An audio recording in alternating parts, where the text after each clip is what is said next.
ప్రస్తుతం రెండు తెలుగు రాష్ట్రాలతో పాటు దేశవ్యాప్తంగా దేవర ఫీవర్ నడుస్తుంది. రిలీజ్ టైం దగ్గర పడుతున్న కొద్దీ అంచనాలు అంతకంతకు పెరుగుతున్నాయి.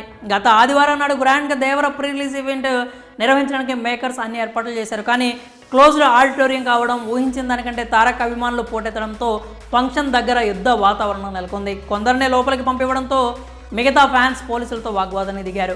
దాంతో పరిస్థితి చేదాటిపోతుందని గ్రహించిన అధికారులు మేకర్స్ ప్రీ రిలీజ్ ఈవెంట్ను వాయిదా వేస్తున్నట్లు ప్రకటించారు. దాంతో తారక్ అభిమానులు తీవ్ర నిరాశకు గురయ్యారు. ఇదిలా ఉంటే దేవర ఎఫెక్ట్తో పుష్పరాజ్ ముందే జాగ్రత్త పడుతున్నట్లు తెలుస్తోంది. మరి దేవరను చూసి ఏ విషయంలో పుష్పరాజ్ జాగ్రత్త పడుతున్నాడు?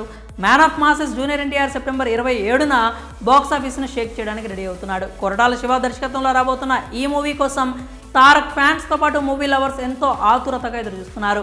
భారీ అంచనాల నడుమ రాబోతున్న దేవర రిలీజ్కు ముందే రికార్డుల మీద రికార్డులు బద్దలు కొడుతూ దూసుకెళ్తోంది. ఏపీ, తెలంగాణలో పలు చోట్ల బుకింగ్స్ ప్రారంభమయ్యాయి. ప్రసాద్ ఐమాక్స్లో అయితే నిమిషాల్లోనే టికెట్స్ అన్ని హాట్ కేకుల్లో అమ్ముడుపోయాయి. కాగా ప్రీ రిలీజ్ ఈవెంట్ రద్దు కావడంతో ఫ్యాన్స్ తీవ్ర నిరాశలో ఉన్నారు. ఇక దేవర ప్రీ రిలీజ్ ఈవెంట్ రద్దు ఎఫెక్ట్తో ముందే మేల్కొంటున్నాడు పుష్ప 2 మేకర్స్.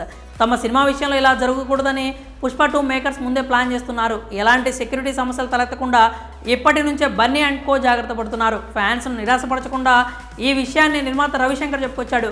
కాగా ప్రస్తుతం శరవేగంగా షూటింగ్ జరుపుకుంటున్న పుష్ప 2 డిసెంబర్ 6న ప్రేక్షకుల ముందుకు రాబోతోంది. ఇక దేవర ప్రీ రిలీజ్ ఈవెంట్ రద్దు విషయానికి వస్తే తొలుత ఈ ఈవెంట్ను ఓపెన్ ఏరియాలో నిర్వహించడానికి ప్రణాళికలు వేశారు. కానీ ప్రభుత్వం నుంచి అనుమతులు రాకపోవడంతో నోవాటెల్కు షిఫ్ట్ చేశారు. కానీ తారక్ ఫ్యాన్స్ రెండు తెలుగు రాష్ట్రాల నుంచి ఊహించని విధంగా పోటెత్తడంతో ప్రీ రిలీజ్ ఈవెంట్ కాస్త రద్దయింది. ఇక ఇది చూసిన పుష్ప 2 మేకర్స్ జాగ్రత్త పడుతున్నారు. మరి దేవర పరిస్థితిని చూసి ముందే మేల్కొన్న పుష్పరాజ్ పై మీరేమనుకుంటున్నారు? మీ అభిప్రాయాన్ని కామెంట్స్ రూపంలో తెలియజేయండి.